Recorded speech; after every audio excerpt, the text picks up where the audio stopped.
ক্ষমতা গ্রহণের পর তারেক রহমানের প্রথম রাষ্ট্রীয় সফর হবে দিল্লিতে, এমনটাই প্রত্যাশা ছিল ভারতের। সেই লক্ষ্যেই শুরু হয়েছিল জোর কূটনৈতিক তৎপরতা, কিন্তু সব জল্পনার অবসান ঘটিয়ে প্রথম বিদেশ সফরে মালয়েশিয়া হয়ে চীন যান প্রধানমন্ত্রী তারেক রহমান। আর সেই সফরেই বদলে যায় পুরো সমীকরণ। কূটনৈতিক সূত্রের বরাত দিয়ে দৈনিক আমার দেশ জানিয়েছে, আপাতত ভারত সফরে যাচ্ছেন না প্রধানমন্ত্রী। প্রশ্ন উঠেছে, হঠাৎ কেন থেমে গেল বহুল আলোচিত দিল্লি সফর?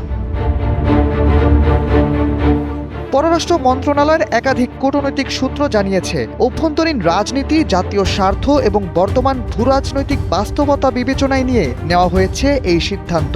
তাদের ভাষ্য, সরকার প্রধানের সফরের জন্য দুই দেশের মধ্যে যে আস্থার পরিবেশ প্রয়োজন এই মুহূর্তে তা নেই। বিশেষ করে গঙ্গার পানি বণ্টন চুক্তি, সীমান্ত পরিস্থিতি এবং দ্বিপক্ষীয় বেশ কয়েকটি অমীমাংসিত ইস্যুতে দিল্লির কাছ থেকে ইতিবাচক কোনো অগ্রগতি মেলেনি। জীবন অবাক না করলে কে করবে? 28% মিল্ক ফ্যাটের অবাক করার সাথে ফ্রেশ মিল্ক পাউডার। জীবন অবাক করুক প্রতিদিন। কূটনৈতিক সূত্রগুলোর দাবি, প্রধানমন্ত্রী তারেক রহমানের চীন সফরের পর থেকেই বাংলাদেশের প্রতি ভারতের অবস্থান আরও কঠোর হয়ে ওঠে। সীমান্তে পুশিন, চীন সফর নিয়ে ভারতীয় গণমাধ্যমের সমালোচনা এবং সবশেষ শেখ হাসিনাকে ঘিরে তৈরি হওয়া রাজনৈতিক পরিস্থিতি দুই দেশের সম্পর্কে নতুন অস্বস্তির জায়গার জন্ম দিয়েছে। এমন বাস্তবতায় আপাতত দিল্লি সফরের আলোচনা কার্যত থেমে গেছে।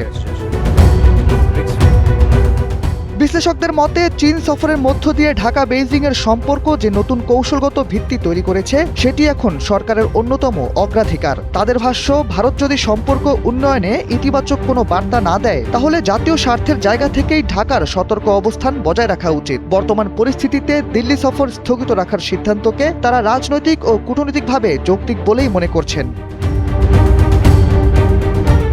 অন্যদিকে ভারতের পরিবর্তে এখন প্রধানমন্ত্রীর পরবর্তী বিদেশ সফরের প্রস্তুতি চলছে অন্য দেশগুলোকে ঘিরে। আগামী সেপ্টেম্বরে জাতিসংঘ সাধারণ পরিষদের অধিবেশনে যোগ দিতে নিউ ইয়র্ক সফরের প্রস্তুতি শুরু হয়েছে। পাশাপাশি জাপান ও সৌদি আরব সফর নিয়েও চলছে জোর কূটনৈতিক আলোচনা। পররাষ্ট্র মন্ত্রণালয়ের কর্মকর্তাদের ভাষ্য, বর্তমান বাস্তবতায় চলতি বছরে প্রধানমন্ত্রী তারেক রহমানের ভারত সফরের সম্ভাবনা খুবই ক্ষীণ।